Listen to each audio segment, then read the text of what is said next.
시편 107편에 있는 말씀은 시편 150편 중에서 5권으로 나눠져 있는데요. 오늘 본문 107편부터 마지막 그 5권이 시작되는데요. 제 5권에는 44편의 시가 있는데 다른 권보다 많습니다. 그리고 시편에는 찬양시가 29편인데 그 중에 18편이 5권에 있습니다. 그래서 1권과 2권 그곳에는 탄식시가 많은데요. 탄식시는 어떤 게 탄식시냐면은 탄식이라는 거는 현실을 바라보면서 답이 안 나와. 현실을 바라보면서 너무 힘들어. 근데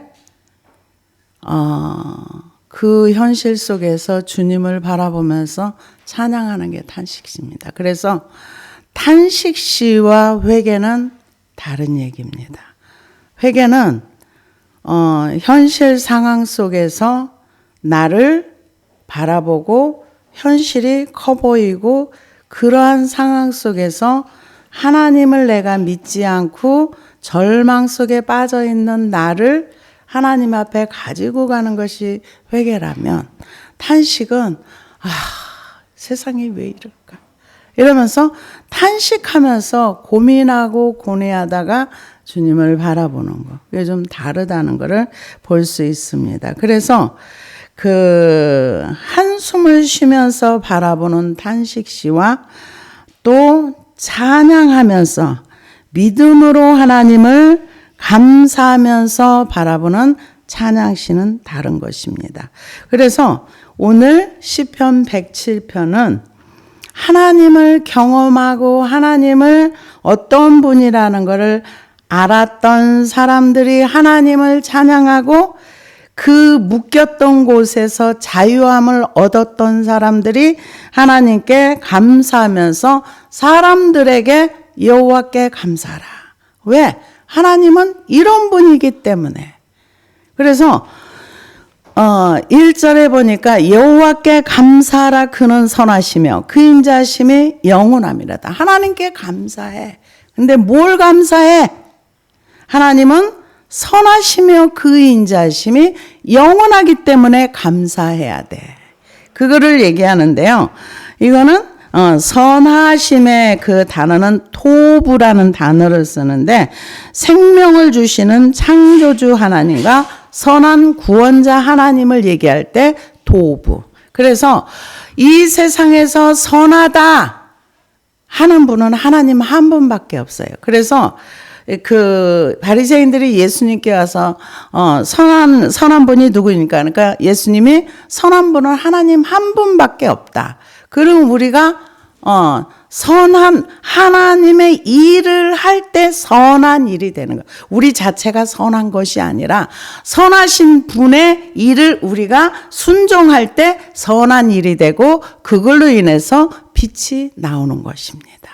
그래서 출애굽기 33장 19절에 보니까 여호와께서 이르시되 내가 내 모든 선한 것을 내 앞으로 지나가게 하고 여호와의 이름을 내 앞에 선포하리라. 나는 은혜를 베풀 자에게 은혜를 베풀고 긍휼히 여길 자에게 긍휼을 베푸시느니라. 굉장히 이게 무서운 말이죠. 왜냐하면 하나님이 은혜 베풀 자에게는 은혜를 베푸는데 긍휼을 베풀 자에게는 긍휼을 베푸는데 그렇지 않은 사람도 있다는 거죠. 그래서 우리가 하나님께 감사하고 그분을 찬양할 이유가 그분이 선하시고 그분이 그 인자심이 내게 있기 때문에. 다른 사람한테 인자심이 있는 건 나와 상관이 없어요.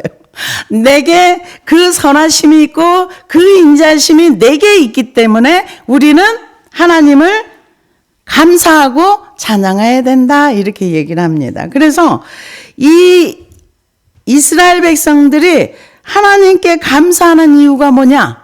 하나님의 약속이 신실하시기 때문에. 그게 에레미야 33장 10절 한 절에 보면은 여호와께서 이와 같이 말씀하시니라.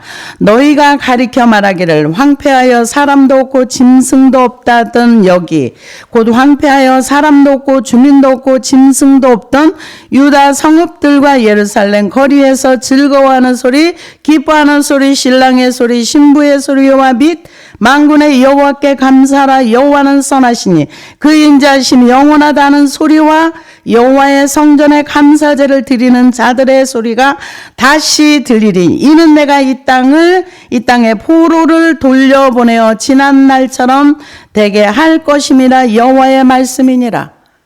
에레미야 33장에 있는 말씀을 에레미야가 선포할 때 사람들은 뭐라 그러겠어? 웃기고 자빠졌네. 지금 다 포로로 되어가고 이 땅이 지금 황폐하고 이런 상황 가운데서 무슨 여호와의 말씀이 이루어져?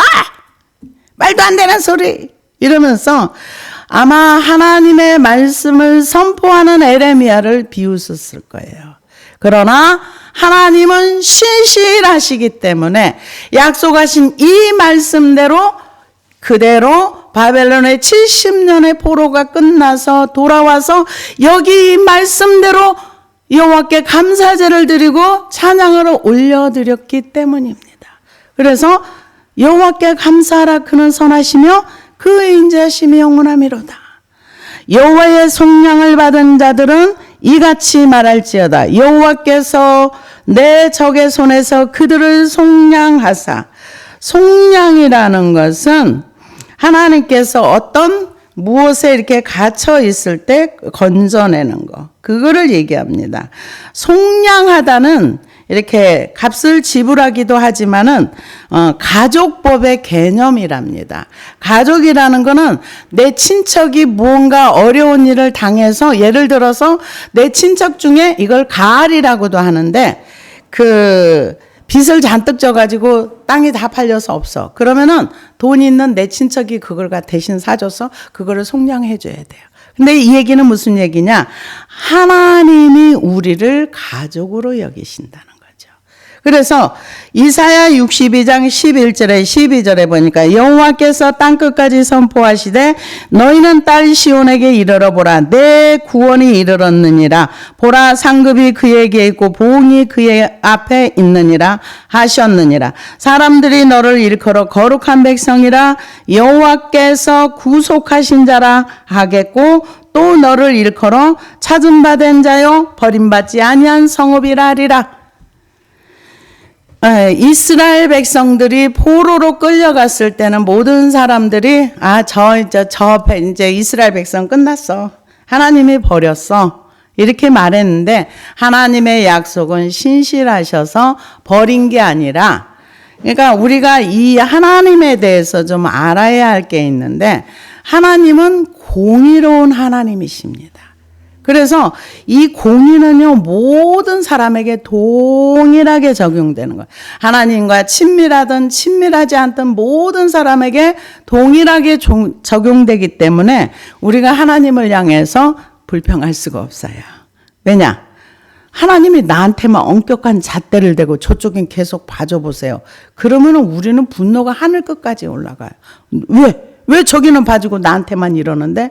이런 게 있는데 하나님은 인류 모든 사람에게 다 동일하게 적용되세요.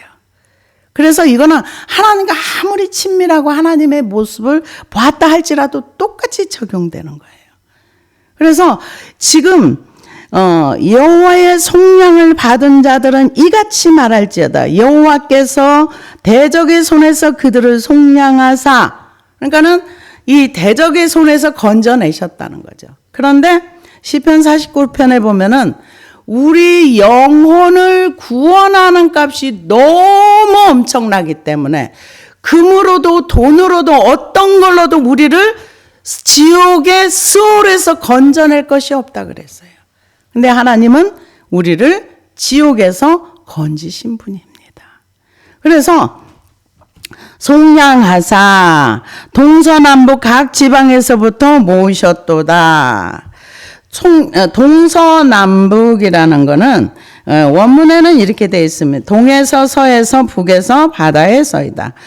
동쪽은 해가 뜨는 곳이고 서쪽은 해가 지는 곳입니다. 이런 수평적인 공간적 표현은 전 세계를 가리키는 거예요. 그냥 하나님께서 하나님의 백성들을 동서남북 그들이 어느 곳에 가 있다 할지라도 하나님이 모으시려고 하면 모으는 거죠.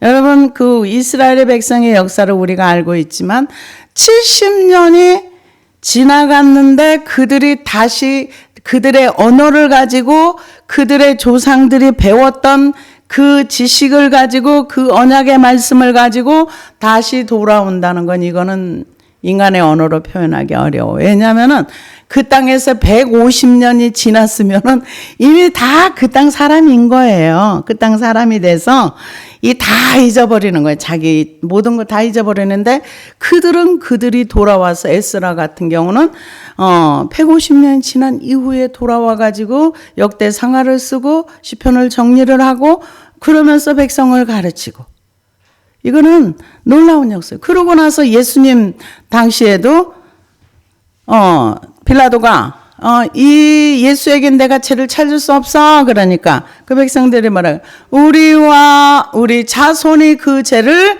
다 담당하겠나이다. 참 무서운 얘기인데 무섭지 모르고 무서운지 모르고 얘기.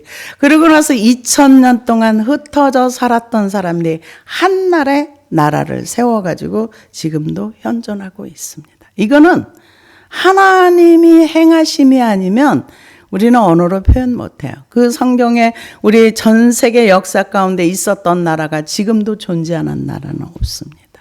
그런데 지금 이렇게 말을 합니다. 그래서 그들이 사방에서 사방에서 모으셨도다. 그들이 광야 사막길에서 방황하며 거주할 성읍을 찾지 못하고 줄이고 목이 말라 그들의 영혼이 그들 안에서 피곤하였도다. 그러니까 광야 사방 동서남북에서 이렇게 모았는데 그들이 광야 사방이라는 것은 갈 곳을 모른다는 거죠. 그래서 피곤하다는 거죠. 인생의 방향을 잡지 못하면 인생은 참 피곤합니다. 어디로 가야 할지, 어떻게 가야 할지, 무엇을 하고 살아야 할지. 그러다 보면 요즘 사람들은 자기 원하는 삶을 살다 보니까 어떤 곳에 중독되기가 쉽고 여러 가지 어떤 이런 많은 모습들을 우리가 바라봅니다. 그래서 그렇게 고통 중에 있어 피곤할 때 하나님께서 그들을 구원해 주신다는 겁니다. 그래서 이 광야 같은 경우는 늘 어디를 봐도 이 사막이라는 거죠. 그래서 저도 그때 사막에 잠깐 가봤는데 눈을 앞뒤로 다 둘러봐도 황량한 사막의 모래바람 말고 풀도 푸른 풀이 없이 바짝 햇빛에 말라가지고 어디를 봐도 방향 감각이 없는 그런 상태의 인생을 살면 피곤하다는 겁니다. 그런데 하나님께서 피곤하였다. 이에 그들이 근심 중에 여호와께 부르짖음에 그들의 고통에서 건지시고. 그래서 우리가 근심 중에 인생의 방향을 못 잡을 때는 하나님을 향해서 기도해야 돼요. 하나님을 향해서 저도 가끔은 이런 기도를 드려요. 기도를 하다 보면은 기도의 방향을 잃어버릴 때가 있어요. 어떻게 가야 되지? 뭘 기도해야 되지? 뭐를 정말 모를 때가 있어요. 그러면은 성령께 도움을 구합니다. 주님, 제가 여기까지 왔는데 더 이상은 잘 모르겠어요. 내가 무엇을 기도해야 좋을지도 모르겠고 어떻게 기도할지도 모르겠고 하나님 도와주세요. 그러면은 성령님의 이끄심이 이렇게 기도의 방향 중에도 일어납니다. 그래서 근심 중에 여호와께 부르짖음에 그들의 고통에서 건지시고 우리는 고통이 오면은 이 고통을 뭔가 다른 걸로 해소를 하려고 해요. 잊어버리거나 뭐 하거나 이렇게 합니다. 그런데 부르짖어 기도하면 여기에서 건지신다는 겁니다. 또 바른 길로 인도하사. 바른 길로 인도한다는 것은 그 문자적인 뜻은 그는 그들에게 곧바로 길을 만들어 주셨다. 이런 뜻이 있는데요. 제가 인생을 길게 산 건 아니지만은 하나님의 기록된 말씀은 정말 진리다. 정말 이 말씀대로 우리가 살기만 한다면 인생은 형통의 길을 갈 수 있겠구나 하는 것을 깨달았어요. 그래서 그 요한복음 16장 8절에서 13절을 보니까 그가 와서 죄에 대하여 의에 대하여 심판에 대하여 세상을 책망하시리라. 죄에 대하여라 하면 그들이 나를 믿지 아니하며 의에 대하여라 하면 내가 아버지께로 가니 너희가 다시 나를 보지 못하며 심판에 대하여라 하면 이 세상 임금이 심판을 받았습니다. 내가 아직도 너희에게 이를 것이 많으나 지금은 너희가 감당하지 못하리라. 그러나 진리의 성령이 오시면 그가 너희를 모든 진리 가운데로 인도하시니 그가 스스로 말하지 않고 오직 들은 것을 말하며 장래일을 너희에게 알리시리라. 진리의 성령이 오시면 우리를 인도해 가신다는 거. 어디로? 진리의 바른 길로. 그래서 우리가 하나님의 말씀을 순종하면 인생이 풀려요. 근데 왜 순종하지 않는가? 내가 옳다고 생각하기 때문에 그래요. 어제 어떤 분이 전화가 와가지고 자기의 막 힘든 얘기를 해요. 그래서 그분이 목사님이기 때문에 제가 그런 얘기를 했어요. 목사님, 말씀을 순종하세요. 그랬어요. 그랬더니 뭘요? 이러는 거예요. 그래서 용서하세요. 그랬어요. 용서하세요. 근데 화가 날만 해요. 왜? 누가 자기를 자꾸 고소한다고 괴롭히니까. 그래서 그거는 알지만 그러나 내가 할 일은 뭐냐? 내가 할 일은 용서하는 게 내가 할 일입니다. 목사님을 향해서 어느 누구도 제가 하는 얘기 못할 겁니다. 그러나 저는 합니다. 그러고서 용서하세요. 용서하면 목사님의 인생이 풀려요. 용서하지 않은 사람은 용서받을 수가 없다고 성경에 말하고 있어요. 그게 바른 길입니다. 그렇게 얘기를 했더니 아니요. 기도하신 다음에 기도할 힘도 없고 힘이 없으니까 기도하세요. 기도할 힘이 없으니까 기도하셔서 기도하신 다음에 저한테 전화하세요. 제가 그 얘기를 했습니다. 기도를 하면은 하나님이 바른 길로 반드시 인도하시고 하나님과의 소통의 역사가 일어날 겁니다. 그래서 마태복음 6장 14절에 15절에 보니까 너희가 사람의 잘못을 용서하면 너희 하늘 아버지께서도 너희 잘못을 용서하시려니와 너희가 사람의 잘못을 용서하지 아니하면 너희 아버지께서도 너희 잘못을 용서하지 아니하시리라. 얼마나 무서운 말입니까? 그래서 베드로서 2장 4절에도 보니까 하나님이 범죄한 천사들을 용서하지 아니하시고 지옥에 던져 어두운 구덩이에 두어 심판 때까지 지키게 하셨으며 하나님이 우리를 용서하지 않으면 우리는 하나님을 만날 수가 없는 거예요. 만약에 용서하지 않는다면 관계 단절되는 거예요. 기도하세요. 제가 그랬어요. 그랬더니 불편한 얘기죠. 네, 불편한 얘기 제가 드렸어요. 그런데 우리는 삶에서 말씀을 순종하고 그래야 바른 길을 갈 수가 있는 것입니다. 그분이 말씀을 모르겠어요? 그런데 우리의 삶 속에 내가 하나님의 말씀을 실제로 적용해서 내 삶의 문제 가운데서 그 말씀을 따라가는 것은 그렇게 쉬운 것은 아닙니다. 이 말씀을 순종하지 않으면 어떻게 되는가? 우리는 미움의 감옥에 갇힙니다. 이게 마태복음 18장 30절에 35절에 보면은 1만 달란트 받은 빚진 자가 용서하지 못하고 그를 감옥에 먼저 1만 달란트 받은 빚진 자가 용서를 받았습니다. 그리고 이웃의 사람을 100데나리온 빚진 자를 용서하지 않았습니다. 그리고 그를 감옥에 가두었어요. 하나님 뭐라 그래요? 내가 너를 용서해 줬는데 너는 걔를 용서 안 해? 너도 감옥에 들어가. 우리가 말씀을 순종하지 않으면은 내가 그 환경과 그 사건에 묶이는 거예요. 자유로울 수 없다는 거죠. 순종하고 안 하고는 본인의 선택입니다. 내가 용서하고 안 하고는 내 선택이에요. 왜요? 모세도 이스라엘 구원받은 백성을 놓고 너희가 하나님의 말씀을 선택할 것인가? 아니면 하나님 말씀을 버리기로 선택할까? 너희들이 결정해. 여호수아도 인생을 다 끝난 다음에 뭐라 그랬어요? 나는 나와 내 집은 하나님을 섬기기로 선택했어. 근데 너네들도 선택해. 하나님을 섬기든지 아니면 주변에 있는 신들을 섬기든지 너희가 선택해. 왜 그런 얘기를 했을까요? 우리의 삶 속에서 늘 일어나는 일들인 거예요. 용서할 것인가? 용서하지 않고 내가 묵상하면서 계속 그를 미워할 것인가? 이거는 내 삶의 선택인 거예요. 그래서 선택의 결과물은 내가 결과를 얻는 거예요. 용서가 안 되면 늘 언제까지? 죽을 때까지 그게 묵상되어지면 생각하면 화가 나고. 그래서 바른 길을 간다는 것은 무엇인가? 말씀을 순종할 때 바른 길을 갈 수 있는 것입니다. 그래서 바른 길로 인도하서 거주할 성읍에 이르게 하셨도다. 여호와의 인자하심과 인생에 행하신 기적으로 말미암아 그를 찬송할지로다.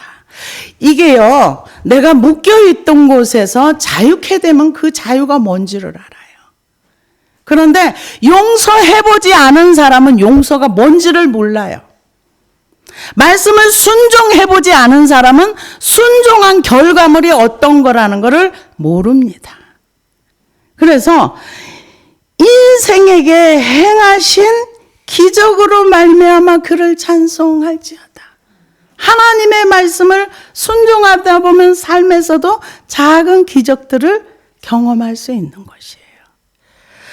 말씀을 순종하는 것은 먼 나라 이웃 나라가 순종하는 게 아니라 내가 지금 오늘 밥 먹고 오늘 사는 이 내 삶의 현장 속에서 말씀을 순종하는 것입니다.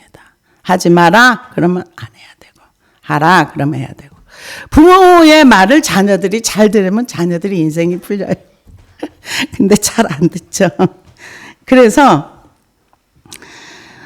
그가 사모하는 영혼에게 만족을 주시며 줄인 영혼에게 좋은 것을 주심이로다. 사모하는 영혼이라는 게 우리가 자기를 위해서 쾌락을 사랑하고 자기를 위해서 돈을 사랑하고 자기를 위해서 뭔가를 막 사모하는 영혼에게 하나님께 만족을 주는 게 아니라 하나님을 사랑하고 하나님께 목마른 자들, 예수 그리스도에게 목이 마른 자들, 그런 사람들에게는 하나님께서 그 영혼을 만족하게 하시고 그 좋은 곳으로 채워주신다는 겁니다. 그래서 저는 과거에 경험했던 것 중에 하나, 지금도 기억에 남는 게 뭐냐면 산에서 기도를 몇 시간을 죽으라고 했는데 마음이 지옥인 거예요. 왜 지옥인지는 몰라. 힘들어. 운전을 하고 가는데도 힘들어. 근데 갑자기 평강이 확 들어오는 거예요. 와, 이런 세계도 있구나.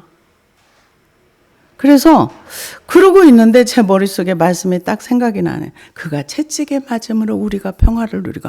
아, 이 평화를 누리는 게 내가 뭔가를 얻어서 노력을 해서 누려지는 게 아니라, 아, 우리 주님이 그 대가를 지불하셨기 때문에, 아, 이렇게 평화가 오는구나. 막 마음이 지옥을 겪으면서 왜 지옥인지도 모르고 뭔가 말할 수 없는 고통 중에서 막 힘들어지는데 갑자기 평강이 확 들어오는데, 와, 이런 세계가 있네. 저는 참 그런 하나님의 세계를 경험한 게 참 많습니다. 그래서 하나님이 채워주신다는 거죠. 사람이 흑암과 사망의 그늘에 앉으며 공고와 쇠사슬에 매임은, 흑암의 그늘에 앉아 있다는 건 뭔가 힘든다는 얘기예요. 어두운 가운데 있다는 얘기예요. 그래서 흑암이라는 거는 감옥에 갇힌 자들, 암담한 상태를 얘기하는 뜻이랍니다. 그래서 이사야 42장 7절을 보니까 내가 눈먼 자들의 눈을 밝히며 갇힌 자를 감옥에서 이끌어내며 흑암에 앉은 자를 감방에서 나오게 하리라. 이사야 49장 9절을 보니까 내가 잡혀있는 자에게 이르기를 나오라 하며 흑암에 있는 자에게 나타나라 하리라. 그들이 길에서 먹겠고 모든 헐벗은 산에도 그들의 풀밭이 있을 것인즉 그들이 줄이거나 목마르지 아니할 것이며 더위와 벗이 그들을 상하지도 아니하리니 이는 그들이 긍휼히 여기는 자를 그들을 이끌되 샘물 근원으로 인도하실 것임이라. 흑암에 앉아 있는 것, 묶여 있는 것, 우리를 고통에서 묶여 있는 것들을 풀어줄 수 있는 분은 하나님밖에 없다는 거죠. 그래서 이사야 5장 30절에 보니까 그날에 그들이 바다 물결 소리와 같이 백성을 향하여 부르짖으리니 사람이 그 땅을 바라보며 흑암과 고난이 있고 빛을 구름에 가려서 어두우리라. 그래서 흑암에 행하던 백성들이 예수님을 만나면은 빛을 보는 겁니다. 그래서 이사야 9장 2절의 말씀처럼 흑암에 행하던 백성이 큰 빛을 보고 사망의 그늘을 진 땅에 거주하던 자에게 빛이 비치도다. 이게 스불론 땅과 납달리 땅, 갈릴리 지역을 얘기했던 것을 우리가 볼 수가 있습니다. 그래서 흑암과 사망의 그늘에 앉아 우리가 욕심이 잉태한 즉 죄를 낳고 죄가 장성한 즉 사망을 낳느니라. 그 사망에 묶여있는 자, 죄의 사슬에 묶여있는 자가 풀려날 수 있는 길은 예수 그리스도를 믿고 내가 묶여있고 힘든 상황을 예수 그리스도의 십자가 앞에 가지고 갈 때 이것이 풀어집니다. 근데 풀려지지도 않는데 자꾸 풀려졌다고 해요. 사실은 이 미움의 감옥에 갇혀 있기도 하고 그런데 참 제가 이제 기도하면서 보다 보니까 가장 힘든 게 무엇인가를 봤더니 우리가 에덴 동산에서 아담과 하와가 범죄하고 나서 눈이 밝아졌어요. 눈이 밝아져서 무엇을 보게? 남의 죄는 잘 봐요. 근데 자기는 못 봐요. 만약에 아담이 자기를 볼 수 있었다면 하나님께서 저 여자로 만들어가지고 하나님을 원망하고 하와를 원망하는 그것이 아니고 하나님 저하고 하나님과 언약을 했는데 제가 잘못했어요. 이랬으면은 인류가 방향이 달라졌을 겁니다. 그래서 아담아 내가 어디 있느냐 물었을 때 어디 있느냐 그러면 제가 여기 있어요 이게 아니라 동문서답을 해요. 내가 벗었으므로 숨었나이다. 하나님이 원하시는 답을 우리는 못 내더라고요. 하나님은 우리에게 듣고 싶은 말이 있는 거예요. 근데 우리는 엉뚱한 말을 해요. 그러면서 핑계를 대요. 그래서 이 흑암과 사망의 그늘에 앉으며 공고와 쇠사슬에 매임은 하나님의 말씀을 거역하며 지존자의 뜻을 멸시함이라. 그런데요, 사람들이 지존자의 뜻을 멸시한다는 걸 알면은 돌이키겠죠. 근데 문제는 지존자의 뜻을 멸시한다는 걸 몰라요. 그냥 가다 보니까 그렇게 된 거죠. 우리가 사울의 경우를 보면은요, 사울이 아말렉을 진멸하라는 그 사무엘의 음성을 듣습니다. 하나님이 사무엘을 통해서 말씀을 전해주죠. 이들을 다 진멸하라. 그러니까 가서 보니까 진멸하기가 아까워. 그러니까 누구 핑계를 댑니까? 백성이 여호와께 드리려고 진멸하기를 원하지 않아서 나도 그랬어요. 이러고 그런 얘기를 합니다. 그랬을 때 하나님께서 사무엘을 통해서 네가 나를 버렸으므로 나도 너를 버려. 근데 이 사울이 하나님을 버린다는 생각은 안 했을 겁니다. 단지 욕심에 꿀려서. 그런데 하나님이 사울한테 뭐라고? 네가 나를 거역했다. 근데 우리가 엘리의 두 아들의 경우를 봐도 하나님을 거역하고 싶다는 내용이 하나도 없어요. 단지 내가 우선순위였지. 내가 제사 드리기 전에 내가 먼저 먹을 거야. 근데 하나님은 네가 나를 멸시했다. 이렇게 얘기를 합니다. 그래서 우리가 하나님께 대하는 태도와 하나님이 우리를 향해서 보는 게 다르다는 거. 많이 다릅니다. 우리는 전혀 하나님을 거역할 뜻이 아니고 그냥 내 생각대로 갔는데 가서 보니까 너 나를 떠났어. 이런 경우도 많고요. 그래서 참 우리가 하나님을 바르게 인식하고 바르게 따라가고 하는 거는 성령님의 도우심과 기록된 말씀을 따라가는 거 말고는 없는 거죠. 그래서 이 공고와 쇠사슬의 매임은 하나님의 말씀을 거역하며 지존자의 뜻을 멸시함이라. 그러니까 우리가 하나님을 멸시한 적이 없는데 우리가 하나님에 대해서 무관심하고 항상 내가 우선순위가 되다 보면 하나님은 이렇게 받아들이신다 이거예요. 제가 가만히 저의 삶을 돌아보니까 한 1년 동안을 이게 많이 묶여 있었어요. 이 제일 어려운 게 뭔가 봤더니 이 몸에 묶여가지고 움직일 수 없는 거, 다른 것도 힘든 게 많은데 이 묶여 있는 게 그렇게 힘이 들더라고요. 그래서 이거는 뭐 어떻게 해결할 방법도 없고, 그래서 제가 이렇게 경험을 하면서 보다 보니까 우리가 참 뭔가 많은 것을 할 수 있는 것 같은데 질병을 못 이기더라고요. 제가 질병을 이길 수가 없고. 보다 보니까 질병에 묶여 있으면 꼼짝 못해요. 질병을 못 이기고 또 나를 못 이기더라고요. 내 몸도 못 이기고요. 그러다 보니까 내가 할 수 있는 일이 참 많지 않다. 이런 생각을 했습니다. 그래서 공고와 쇠사슬을 잘 표현한 게 욥기서인데요. 욥기서 36장 8절에 12절에 보니까 혹시 그들이 족쇄에 매이거나 환난의 줄에 얽혔으면 그들의 소행과 악행과 자신들의 교만한 행위를 알게 하시고 그들의 귀를 열어 교훈을 듣게 하시며 명하여 죄악에서 돌이키게 하시나니 만일 그들이 순종하여 섬기면 형통한 날을 보내며 즐거운 해를 지낼 것이요 만일 그들이 순종하지 아니하면 칼에 망하며 지식이 없이 죽을 것이라. 이렇게 표현을 했습니다.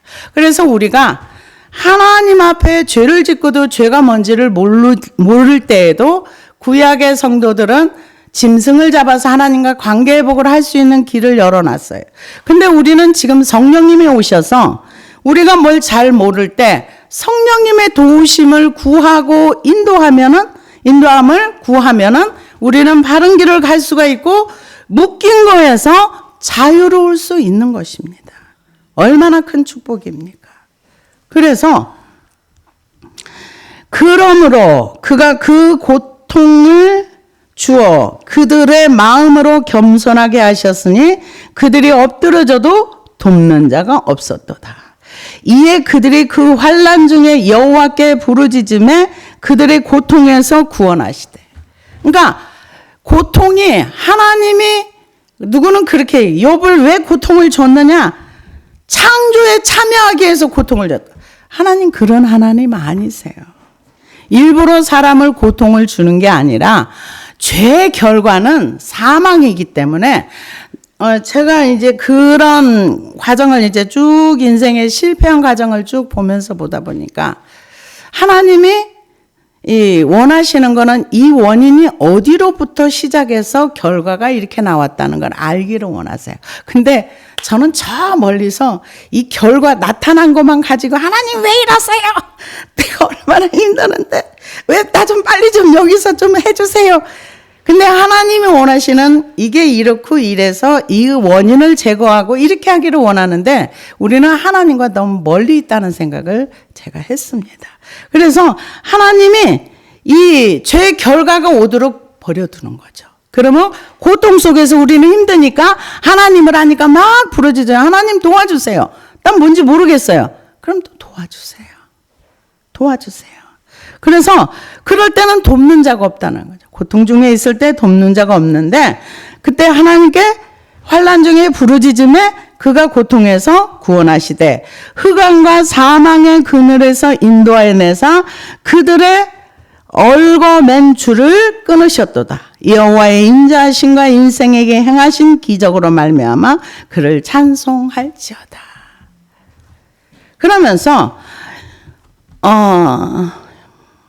그가 논문을 깨뜨리시며 쇠빗장을 꺾으셨음이로다. 미련한 자들은 그들의 죄악의 길을 따르고 그들의 악을 범하기 때문에 고난을 받아 그들은 그들의 모든 음식물을 싫어하게 되어 사망의 문에 이르렀도다. 그러니까 논문을 깨뜨렸다는 것은 바벨론 포로에서 그들이 구원받았다는 얘기라고도 볼 수 있답니다. 왜냐하면 바벨론의 성문이 실제로 논문이었답니다. 그래서 그거를 아무나 깰 수가 없는데 바벨론의 성문이 약 한 100개 정도가 그 노성문, 노수로 돼 있어가지고 이렇게 깨지지가 않는 그런 거였대요. 근데 그 논문을 하나님이 그 논문을 누가 깼느냐?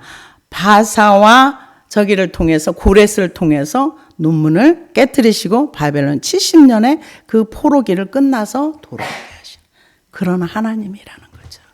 그래서 논문을 깨뜨리시면, 그러니까 논문을 깨뜨렸다는 게 인간의 힘과 능력으로 도저히 불가능한 거. 그것도 하나님은 하실 수 있다. 아멘. 여기에 저는 동의합니다. 그래서 꺾으셨도다. 깨트리시면 쇠빗장을 꺾으셨음. 미련한 자들은 그 죄악의 길을 따르고 그들의 악을 범하기 때문에 고난을 받아 그들은 그들의 모든 음식물을 싫어하게 되어 사망의 문에 이르렀도다. 그러니까는 이게 하나님의 말씀을 따르지 않냐고 자기 생각을 따라가다 보면은 몸이 망가져가지고 음식을 싫어하게 된다. 그럼 음식을 싫어하면 어디로 갑니까? 땅속으로 들어가야죠. 그 제가 며칠 전에 그 시장에 가서 뭘 하나 사는데 그 아줌마 그래요. 갑자기 살이 찌셨나요? 그러더라고요. 그래서 네, 그랬는데요. 땅속에 들어가 누워 있을 사람이 지금 돌아다녀요. 그랬더니 그 아줌마가 한참 웃더니 참 표현 잘하시네. 그런 얘기를 하더라고요. 그래서 우리가 하나님을 잘 모르면, 그래서 인생을 살고 나서 후회하는 게 뭐냐? 좀 하나님에 대해서 알려고 할 걸. 좀 노력할 걸. 이게 좀 후회가 되더라고요. 근데 성경은 우리에게 하나님이 하실 수 있다는 것을 계속 얘기하고 있습니다. 그래서 이에 그들이 그 고통 때문에 여호와께 부르짖음에 그가 그들의 고통에서 그들을 구원하시되. 그러니까 질병 가운데서 음식을 싫어할 정도로 이제 사망의 문에 가까이 간 거, 죽음의 문 앞에 갔다는 거죠. 근데 고통 중에 부르짖었더니 하나님이 그 고통에서 건지셨도다. 암 환자들이 그런 얘기를 한다고 좀 걸어봤으면, 머리가 다 빠지면 내 머리가 옛날처럼 한 번만 나봤으면, 내 손발을 마음대로 움직일 수 있었으며, 이렇게 병원 신방을 가면 그런 얘기들을 한답니다. 너무 힘든다는 거죠. 근데 그런 환자들 가운데서도 어떤 사람은 구원을 받고 어떤 사람은 그 질병 가운데 가죠. 이 얘기는 사망의 문에 이르렀는데 고통 가운데 부르짖어서 구원받은 사람은 성경에 희스기한 사람입니다. 그래서 하나님 앞에 슬피 울며 비둘기같이 울었다고, 그러니까 눈물의 기도를 했다는 거죠. 그래서 구원을 받았다 이렇게 얘기를 합니다. 그가 그의 말씀을 보내어 그들을 고치시고 위험한 지경에서 건지셨도다. 그때 하나님이 이사야 선지자를 통해서 이렇게 해라. 선지자의 입을 통해서 말씀을 주신 거죠. 그래서 말씀을 보내신다는 것은 말씀으로 하나님께서 우리를 치료하시고 인도하신다. 그렇게 얘기를 할 수가 있습니다. 그래서 그 이사야 9장 8절에도 보면은 주께서 야곱에게 말씀을 보내시며 그것을 이스라엘에게 임하게 하셨은즉 그대로 됐다는 거죠. 그래서 하나님이 우리를 치료하고 우리를 이 고통 가운데 있을 때 우리를 구원하시는 것도 하나님의 말씀이다. 이렇게 얘기를 합니다. 위험한 지경에서 건지시고 여호와의 인자하심과 인생에게 행하신 기적으로 말미암아 그를 찬송할지로다. 감사제를 드리며 노래하여 그의 행하신 일을 선포할지어다. 이 지금 오늘에 있는 말씀은 감옥에 뭔가 갇혀있고 묶인 자들이 부르짖으니까 자유케 하고 질병 가운데 있는 자가 하나님께 부르짖으니까 거기서 나오게 하시고 그래서 우리 인생의 문제는 어디서 시작되는가? 우리가 하나님의 말씀을 믿지 않냐고 거역할 때 묶이고 갇히고 힘든 상황 가운데 들어가는데 그래도 그 가운데서 하나님을 향해서 부르짖으면 거기서 건져주시고 질병에서 풀어주시고 그런 하나님을 우리가 알고 있지 않니?